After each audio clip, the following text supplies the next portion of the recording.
Eh bien, Seigneur, nous sommes conscients que nous venons aujourd'hui non pas pour écouter une histoire, non pas pour lire un texte religieux, mais parce que c'est ta parole qui nous a été révélée.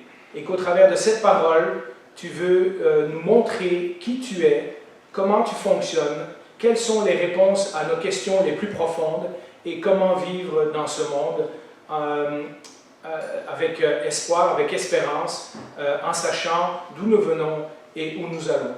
Que les paroles que nous entendons ce matin soient plus que de la connaissance intellectuelle, mais qu'elles soient des paroles qui fixent nos yeux sur toi et qui transforment profondément nos cœurs. Nous te prions au nom de Jésus. Amen. Je vais faire simplement un petit rappel. La dernière fois, nous avions vu le message de la dernière fois s'intitulait « Dieu fera justice » puisque nous suivons le livre d'Habakkuk et nous avons vu que devant les questions d'Habakkuk face à sa société qui se dégrade, Dieu lui répond d'abord que le juste vivra par sa foi, mais que Habakkuk ne perd pas courage parce que les méchants seront éventuellement punis lorsque Dieu décidera d'établir son jugement. Et nous avions commencé à voir une série de 5 jugements que Dieu a réalisés de manière historique dans l'Empire de Babylone, qu'on a pu vérifier dans l'histoire humaine. On avait commencé à voir les 3 premiers jugements, et aujourd'hui j'ai intitulé le message dans son temple, parce que nous allons voir que ça c'est la clé de toute cette série de jugements. La raison pour laquelle Dieu peut se permettre de prononcer un jugement contre des royaumes de ce monde, c'est parce qu'il règne dans son temple.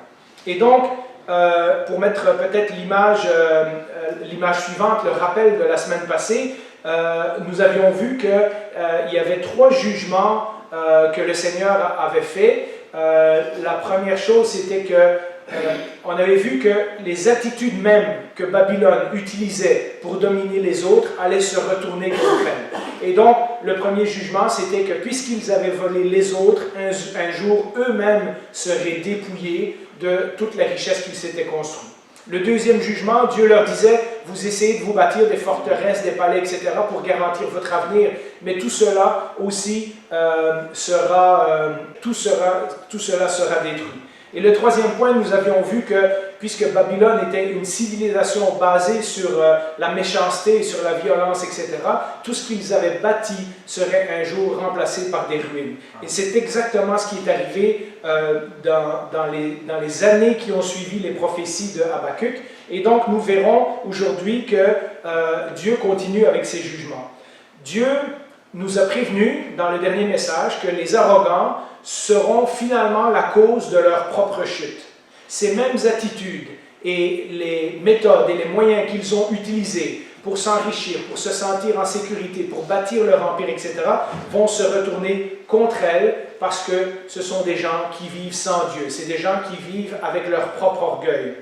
Et ils ne bénéficieront pas ultimement des bénédictions de Dieu. Les bénédictions que nous, parfois, en tant que chrétiens, nous espérions avoir tout de suite et que nous n'avons pas tout de suite, mais dans les chants que nous avons chantés et dans les psaumes que nous avons lus en introduction, nous voyons qu'il y a des choses qui sont réservées pour l'avenir. Nous n'avons pas toujours ce que nous voulons tout de suite, mais la Bible nous promet que nous l'aurons un jour. Mais pour les gens qui veulent tout avoir tout de suite et qui utilisent tous les moyens pour y arriver, la Bible donne un sérieux avertissement qu'un jour tout cela leur sera enlevé si leur vie est construite sans Dieu. Ils n'obtiendront pas la grâce de Dieu s'ils continuent de se bâtir leur vie sur leur propre orgueil plutôt que sur la parole de Dieu. Pas parce que lui leur refuse sa grâce, mais parce qu'eux-mêmes la rejettent. En utilisant les méthodes qu'ils utilisent, ils s'excluent automatiquement de la grâce de Dieu. Cela devient clair dans la progression des jugements de Dieu, puisque Dieu va progresser d'un jugement à l'autre. Il a commencé par leur richesse, et puis après leur sécurité, et puis leur civilisation. Et aujourd'hui, nous allons voir le point numéro 4. Maintenant, Dieu va parler de leur gloire. Ce jugement numéro 4 que nous trouvons dans Habakkuk, c'est que leur gloire, ce qui faisait leur gloire, deviendra leur honte. Dans la Bible, il y a une expression qui dit « boire la coupe de la colère ». Ça, c'est lorsque une nation ou quelqu'un utilise de la violence contre quelqu'un d'autre. Les nations ont dû boire, les nations, donc tous les pays qui entouraient Babylone, ont dû boire la coupe de la colère des Babyloniens qui les avait piégés avec un signe d'apparente amitié. C'est ce qu'on va voir dans le texte. Le Seigneur prévient un jour que ça sera au tour des Babyloniens de boire à la coupe de sa colère. Et nous trouvons ça à partir du verset 18. Alors de nouveau, c'est poétique, et donc il nous faut faire preuve d'un petit peu d'imagination, mais je vais vous expliquer le texte au fur et à mesure qu'on le lit. Malheur à celui qui fait boire son prochain, donc malheur, c'est de nouveau un jugement contre Babylone, et là, le texte est adressé à Babylone. À Babylone qui a fait boire à son prochain, à toi qui verses ton outre pour l'enivrer afin de voir sa nudité. Vous voyez, c'est cette image de rendre quelqu'un soûl pour pouvoir après abuser d'eux. Tu t'es rassasié de mépris plus que de gloire. Bois aussi toi-même et découvre-toi. C'est-à-dire, à toi aussi, il va t'arriver la même chose. On va te faire boire et quelqu'un va voir ta nudité. Tu boiras la coupe de la main droite de l'Éternel et la honte souillera ta gloire. Oui, les violences faites contre le Liban retomberont sur toi et les dévastations des bêtes t'effrayeront parce que tu as versé le sang des hommes et commis des violences dans le pays contre la ville et tous ses habitants. Les Babyloniens, dans ce texte, sont comparés à des gens qui font boire les autres comme s'ils étaient leurs amis, mais c'est pour mieux les tromper et les violer ensuite. Leur attitude démontre qu'ils n'ont aucune honte d'utiliser tous les moyens pour parvenir à leur fin. Leur gloire a été en effet construite sur le mensonge, sur la manipulation, sur le mépris des autres. Et d'ailleurs, nul autre que le roi Ézéchias, qui pourtant était un grand roi du peuple de Juda et qui était un roi fidèle à Dieu, nul autre que le roi Ézéchias s'est fait prendre au piège des Babyloniens. Nous lisons dans Ésaïe 39, et la même histoire se retrouve dans le livre de 2 Rois au chapitre 20, mais juste pour vous donner un peu une idée, Ézéchias 39, et nous allons lire les versets 1 à 6, écoutez bien, là, à ce moment-là, Babylone n'est pas encore le grand empire qu'ils vont devenir au temps d'Habacuc, mais ils sont en train de monter en puissance. Et voilà ce qui arrive. À la même époque, le roi de Babylone, Mérodach-Baladan, fils de Baladan, envoya une lettre et un cadeau à Ézéchias, car il avait appris sa maladie et son rétablissement. Ça, c'est l'épisode où Ézéchias était malade, il a prié, Dieu l'a guéri. Cela réjouit tant Ézéchias qu'il montra aux envoyés tous les endroits où étaient les objets de valeur, d'argent, d'or, les aromates, les huiles précieuses, tout son arsenal et tout ce qui se trouvait dans ses trésors.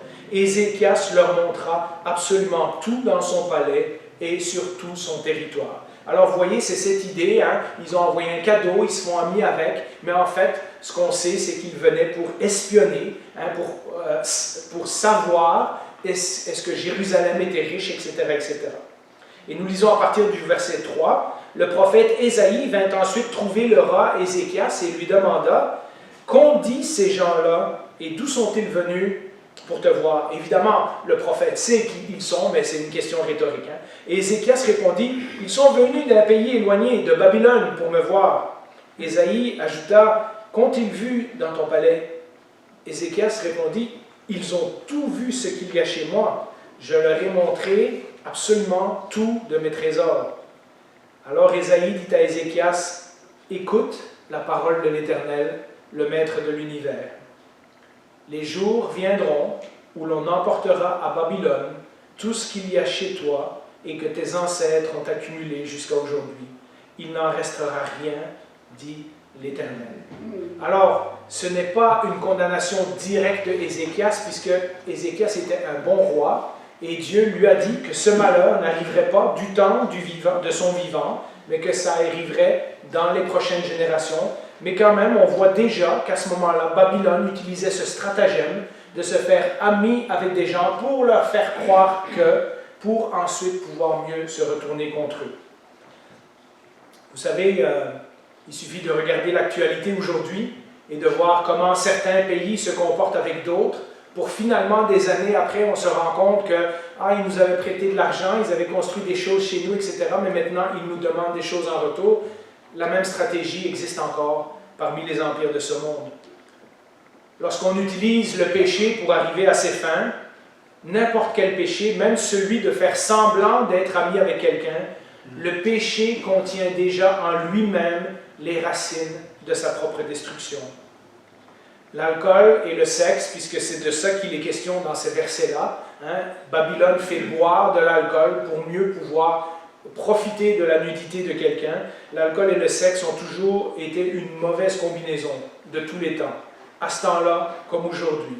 Et le livre des Proverbes nous le dit, de nouveau, c'est le livre de Proverbes que je trouve répond bien à ce texte-là. Proverbe 31, versets 3 à 7, voici les conseils que le roi Lémuel avait reçus.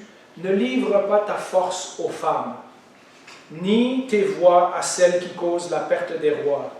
Ce n'est pas au roi Lémuel, ce n'est pas au roi de boire du vin, ni au prince de rechercher des boissons fortes. En effet, en buvant, il pourrait oublier les lois et porter atteinte à la cause des plus malheureux. Et donc la Bible nous prévient que lorsqu'on est en position de leadership, les dirigeants, les rois comme Lémuel, devraient faire très attention à la séduction des femmes et à la séduction de l'alcool, parce qu'il y a des grands pièges. D'ailleurs, tout le livre des Proverbes nous parle régulièrement des problèmes de l'alcool et des problèmes liés aux femmes de mauvaise vie.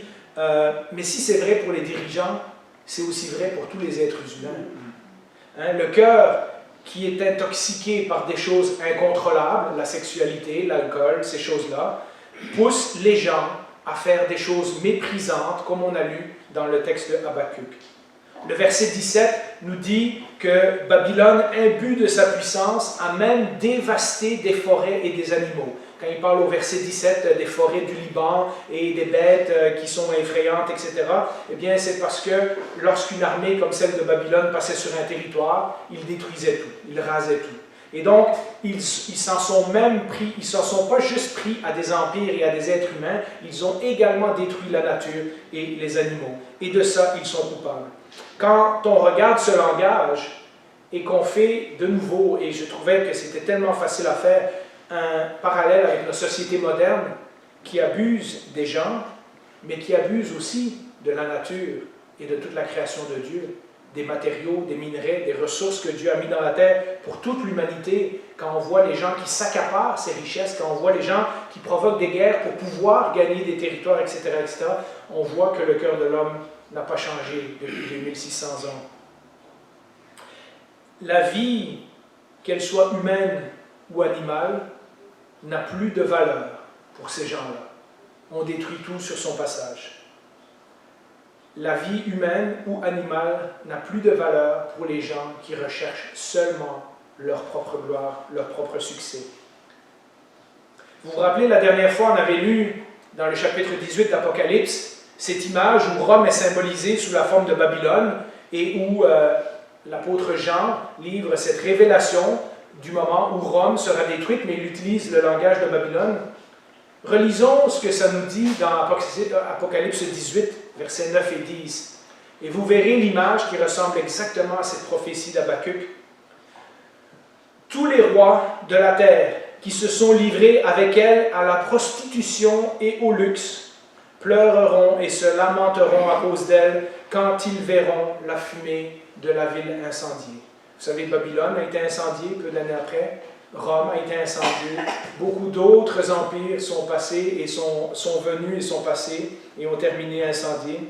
Ils se tiendront à distance par crainte de son tourment, pour pas qu'il leur arrive la même chose, et ils diront « Malheur, malheur, la grande ville, Babylone, la ville puissante, en une seule heure, ton jugement est venu. » Et nous savons que c'est exactement ce qui est arrivé historiquement à Babylone, puisque en une nuit, quelqu'un a trahi, a ouvert les portes, et les Mèdes et les Perses se sont emparés de la capitale en une seule nuit, et donc ils ont conquis tout l'Empire, presque sans verser de sang.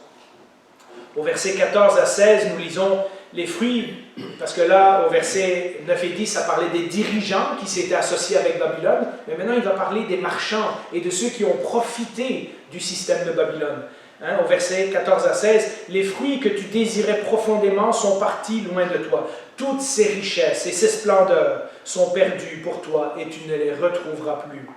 Les marchands de ces produits qui se sont enrichis en commerçant avec elle, avec Babylone, se tiendront à distance par crainte de son tourment. Ils pleureront et seront dans le deuil. » Ils ont perdu une grande source de revenus lorsque cet empire a été détruit. Ils diront, « Malheur, malheur, la grande ville qui était habillée de fin lin, de pourpre et d'écarlate, et parée d'or, de pierres précieuses et de perles. En une seule heure, tant de richesses ont été détruites. » Ce passage d'Apocalypse 18 est fascinant, parce que même s'il nous parle de peut-être un temps futur où le monde sera jugé, où les empires de ce monde seront jugés, ce jugement de Dieu se répète régulièrement dans l'histoire contre les empires, les sociétés, les compagnies, etc., qui ont abusé de leur pouvoir, qui n'ont pas respecté la valeur de la vie humaine pour arriver à construire leur propre gloire. Dieu prévient ces sociétés, comme il l'a prévenu Babylone il y a 2600 ans, qu'un jour, il y aura un renversement stupéfiant de situation. Vous savez, j'aime beaucoup l'histoire et j'aime beaucoup me renseigner sur un tas de choses. C'est étonnant comment certaines des grosses compagnies informatiques ou des empires financiers qu'on a pensés invulnérables, ou des gens qui ont dominé le monde à une certaine époque, qui possédaient toute cette richesse, toute cette ressource, etc. Certains des grands empires qu'on pense d'il y a quelques centaines d'années, qui dominaient toutes les mines d'or et d'argent en Amérique du Sud, etc., et qui sont aujourd'hui parmi les pays les plus pauvres en Europe. Je vous laisse deviner de qui on parle, mais simplement de faire une étude dans les 30-40 dernières années. Des compagnies qui, à un moment donné, on entendait dans les publicités, on les voyait à la radio, à la télévision, ils étaient partout. Et aujourd'hui, ces compagnies n'existent plus. Elles ont été rachetées, elles ont fait faillite, elles ont disparu. Vous savez, l'histoire humaine nous montre que toutes ces compagnies, tous ces empires, tous ces dirigeants finissent par passer un jour. Et que le jugement de Dieu s'accomplit régulièrement. Les gens qui veulent bâtir leur propre gloire en méprisant les autres mangeront un jour les fruits de leur propre péché, subiront les conséquences de leur propre péché. Et cela nous amène au jugement numéro 5, et je vous ai dit, il y a une progression dans les jugements, mais en fait, je pense que le jugement numéro 5 est le plus important. Le jugement numéro 5, c'est que leurs idoles les abandonneront. Babylone, comme beaucoup de sociétés à cette époque-là, était basée sur une multitude de dieux, une multitude d'idoles. Ils considéraient que leur Dieu était plus fort que les dieux des nations environnantes, et Dieu leur dit qu'un jour, ces idoles vont les laisser tomber au moment où ils en auront plus besoin. Les gens qui adorent des idoles découvriront un jour qu'elles sont futiles et inutiles. Tout le système babylonien s'écroulera, prévient le Seigneur, parce qu'il est bâti sur des fondations qui ne sont pas solides, des créations humaines que l'on fait passer pour Dieu, mais qui ne le sont pas. Vous vous rappelez, il y a quelques semaines, on a parlé d'Ésaïe, et on a parlé de tout, on a fait 2 messages sur les idoles, donc je vous renvoie à ces messages, ils sont sur le site YouTube de l'Église. Mais donc je ne reviendrai pas en longueur sur les idoles, mais la Bible nous met régulièrement en garde contre le fait d'adorer quelque chose ou quelqu'un qui n'est pas un véritable Dieu. Au verset 18, dans la prophétie d'Habakkuk, nous lisons ceci. « À quoi sert une sculpture sacrée pour qu'un ouvrier la façonne? À quoi sert une idole en métal fondu et qui enseigne le mensonge? » C'est-à-dire qu'on croit qu'elle va nous dire quelque chose, mais en fait, elle fait juste dire des mensonges, elle nous donne une fausse sécurité. Pour que l'ouvrier qui l'a faite place en elle sa confiance, au point de fabriquer des faux dieux muets. Vous comprenez l'ironie? C'est lui qui l'a fait, et après il adore le bout de bois ou la statue que lui-même a faite. Il lui donne un certain pouvoir. Malheur à celui qui dit à un morceau de bois, « Lève-toi » ou à une pierre muette, « Réveille-toi » Donnera-t-elle des instructions? Elle est garnie d'or et d'argent, mais il n'y a en elle aucun souffle de vie. Elle est peut-être belle de l'extérieur, mais en réalité, elle n'apporte pas la vie. Le contraste entre les dieux des Babyloniens, et si vous reprenez Ésaïe chapitre 40, vous le verrez, Et le Dieu d'Israël est frappant. Les idoles des Babyloniens, ou n'importe quelle idole, n'ont ni vie, ni parole. Elles ne peuvent donner ni conseil, ni direction, ni protection au moment où on en a le plus besoin. Et lorsqu'elles nous ont tout pris, elles nous laissent tomber. En comparaison, le Dieu de la Bible nous est présenté comme celui qui parle, celui qui dirige, celui qui est vivant de toute éternité, celui qui conseille, celui qui protège, celui qui parfois corrige, mais celui qui tout le temps aime. L'idolâtrie, d'ailleurs, je pense que c'est le plus grand péché de Babylone. C'est celui qui inclut en fait tous les autres. Parce que lorsqu'on s'adore soi-même, ou lorsqu'on adore quelque chose qu'on a créé nous-mêmes, que ce soit notre gloire, notre sécurité, notre richesse, etc., eh bien, on n'adore pas le véritable Dieu.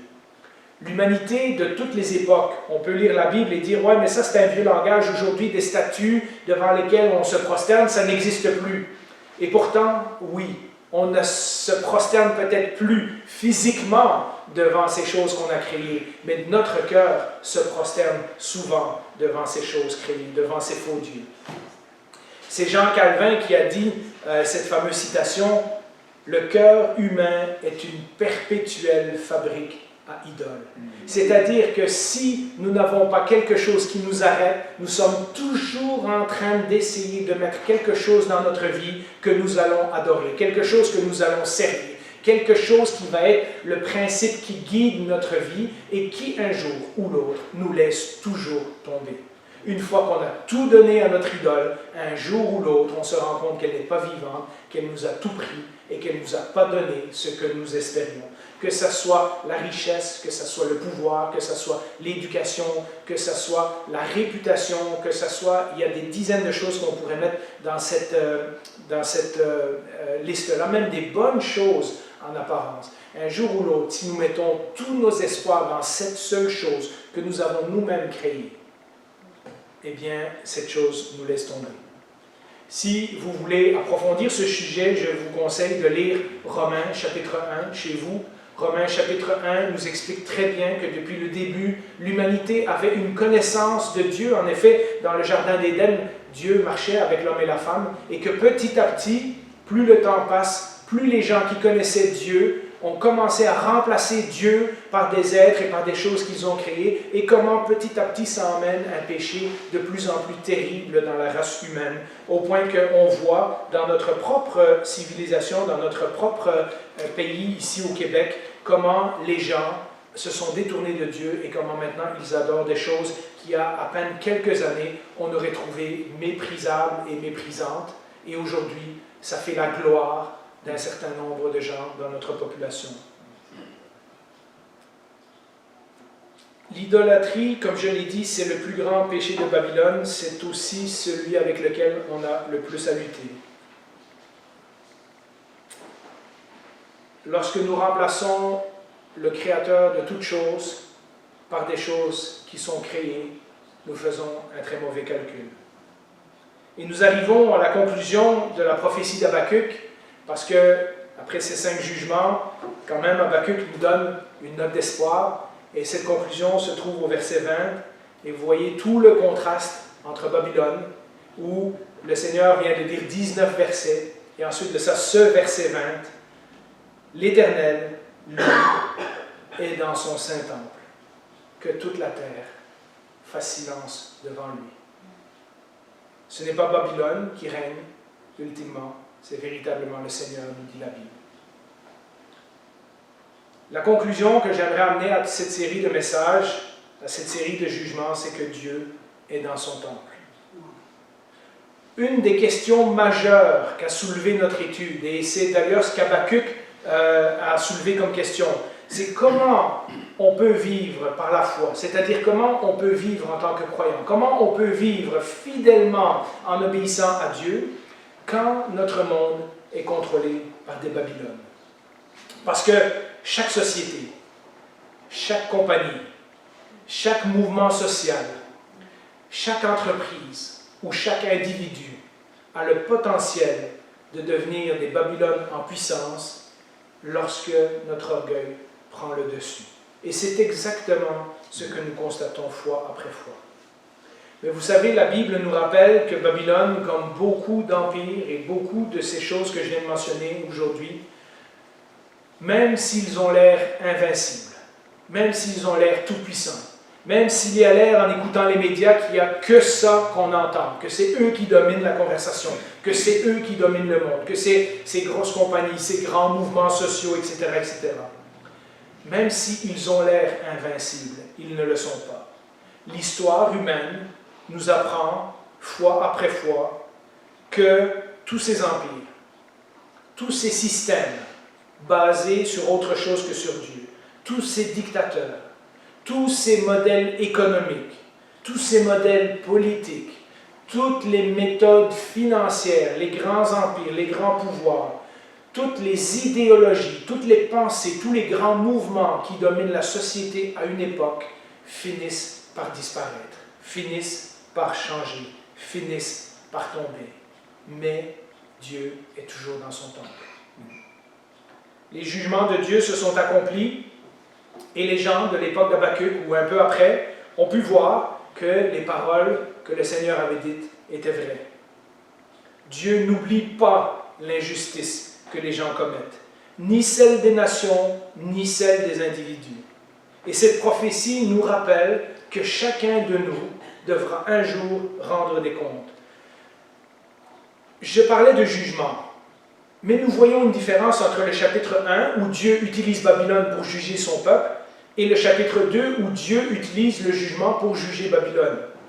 Quand Dieu utilise le jugement envers les siens, c'est pour les corriger, parce que nous savons que malgré le jugement de Dieu, Israël ne sera pas détruit. Israël reviendra dans son pays et le Messie naîtra comme Dieu l'avait prophétisé dans le peuple d'Israël. Mais quand Dieu utilise son jugement contre les autres, c'est-à-dire ceux qui refusent de faire partie de son peuple, la Bible nous prévient que c'est pour leur destruction. Babylone a été détruite pour ne jamais se relever, mais Dieu est encore et toujours dans son temple. Un petit avertissement par contre, quand nous regardons ces 5 jugements, il serait facile de penser que ça ne regarde que les empires, que les Babylones, que les nations, que les multinationales, que les grandes idéologies, etc. Mais quand nous regardons attentivement ces 5 jugements, la soif de posséder, le sentiment de se croire invulnérable ou au contrôle de notre vie, la tentative de se construire un avenir par nos propres forces, l'acceptation facile de l'immoralité et l'idolâtrie, nous réalisons que ce ne sont pas juste nos sociétés, nos dirigeants, nos multinationales qui en sont coupables, mais que chacun de nous, à divers degrés, peut-être à un degré moindre que ces empires, mais chacun de nous, dans notre cœur, peut être et a été coupable de ces choses-là. Le verset 20 nous le dit clairement, que toute la terre fasse silence devant lui. C'est-à-dire qu'il n'y a aucun de nous qui a une excuse devant Dieu. Lorsque Dieu juge Babylone, nous sommes tous dans le même sac. Une autre façon de dire, personne ne pourra se justifier devant Dieu. Alors la question vient, comment échapper au jugement de Dieu? Si Dieu juge des empires, si Dieu juge des sociétés, si Dieu, nous l'avons vu dans l'histoire, a jugé d'abord les Assyriens et ensuite les Babyloniens, comment échapper au jugement de Dieu? Eh bien, notre seul espoir, nous l'avons vu lorsque nous avons parlé du juste qui vivra par la foi. Notre seul espoir, c'est de mettre notre foi dans celui qui est venu nous sauver, Jésus-Christ. Mais vous savez ce qu'il y a d'extraordinaire, parce qu'il y a quelques secondes, je vous posais la question, comment échapper au jugement de Dieu? C'est que Jésus n'est pas venu mourir sur une croix simplement pour que nous puissions échapper au jugement de Dieu. Mais Jésus nous dit, maintenant, parce que je suis mort pour toi, si tu me suis, Tu ne vas pas juste échapper au jugement de Dieu. Je vais également transformer ton cœur pour que ces 5 attitudes dont Babylone était coupable et dont nous sommes souvent coupables, pour que ces 5 attitudes dans ton cœur, je puisse aussi les transformer et les changer et les enlever. Et voilà où se trouve notre solution. Voilà où se trouve notre espoir. Plus nous grandissons dans notre vie avec Jésus-Christ, plus il nous transforme pour que nous ne soyons plus jamais des Babylones. Habakkuk, si vous avez suivi la série de messages depuis le début, a commencé au chapitre 1 avec des plaintes et avec des questions. Et en cours de route, il découvre que la réponse à sa question n'est pas une explication, mais c'est une personne. En d'autres mots, quand Habakkuk a demandé pourquoi Dieu ne lui a pas répondu parce que, Dieu lui a répondu « Je suis dans mon Saint-Temple ». Dieu a pointé à lui. Il ne lui a pas donné une explication, il a dit « Tourne les yeux vers moi ». La réponse à la question d'Habakkuk « Pourquoi ?» c'est en fait un « qui ». Et c'est Dieu qui est dans son Saint-Temple. Et si Dieu est dans son Saint-Temple, pour Habakkuk, cela suffit et cela devrait suffire pour nous. Alors je vais terminer avec ce verset qu'on retrouve dans un psaume. Et dans un certain temps, j'aimerais revenir sur le psaume 11, mais aujourd'hui je vous laisse ça comme conclusion et comme réflexion. David disait déjà, bien avant Habakkuk, 400 ans avant Habakkuk, quand les fondements, c'est-à-dire quand les fondements de notre société, parce que c'est de ça qu'on parle, sont renversés, que peut faire le juste? L'Éternel est dans son Saint-Temple, l'Éternel a son trône dans le ciel. Comment va réagir Habakkuk? C'est ce que nous verrons la semaine prochaine. Je vous invite à prier. Bien Seigneur, le fait que tu sois sur ton trône peut sembler une réponse facile, une réponse toute faite. Et pourtant, quand nous y réfléchissons bien, qu'est-ce que cela veut dire? Cela veut dire que si nous reconnaissons que tu es sur ton trône, que tu es dans ton temple, ça veut dire que tu diriges les affaires de ce monde. Ça veut dire également que nous devons laisser aller les choses que nous pensons pouvoir contrôler. Nous aimerions pouvoir changer la société. Nous aimerions pouvoir contrôler nos vies. Nous aimerions pouvoir contrôler nos circonstances. Or, nous nous rendons compte, au jour le jour, que beaucoup de ces choses nous échappent. Ce que tu nous demandes ce matin, c'est de te laisser contrôler l'univers et que nous puissions venir dans ton Saint-Temple pour t'adorer. Que nous laissions Dieu être Dieu et que nous soyons simplement tes enfants qui te font confiance. Seigneur, ce sont des leçons difficiles. Nous ne voulons pas imaginer que peut-être tu es en train de juger notre société et pourtant le langage de la Bible est très clair. L'histoire humaine est très claire également. Les gens qui construisent des choses par leur propre orgueil préparent leur propre ruine. Seigneur, si nos vies ne t'appartiennent pas encore, si nous venons à l'Église, que nous entendons ces choses, que nous sommes intéressés, que nous trouvons tout cela bien fascinant, Seigneur, qu'aujourd'hui nous puissions jeter un coup d'œil honnête autour de nous et voir que le monde ne va vraiment pas bien. Voir que nos cœurs, sans toi, ne vont pas bien non plus. Et venir dans ton Saint-Temple, te contempler. Accepter que Jésus a payé pour nous, non seulement pour nous libérer du jugement, mais pour libérer nos cœurs aussi de toutes ces mauvaises attitudes. Seigneur, ma prière, c'est que si quelqu'un aujourd'hui est proche de toi, qu'il puisse faire ce dernier pas, prendre la main que tu lui tends et t'appartenir pour toujours. Parce qu'il y a toujours un prix à payer. Ou bien nous payons maintenant par notre fidélité et nous aurons notre récompense avec toi plus tard. Ou bien nous avons tout ce que nous désirons tout de suite et nous payerons plus tard. Seigneur, c'est notre décision, mais tu nous as mis face à cette décision ce matin, au travers de ta parole, que nous puissions l'écouter attentivement. Au nom de Jésus, nous te prions. Amen.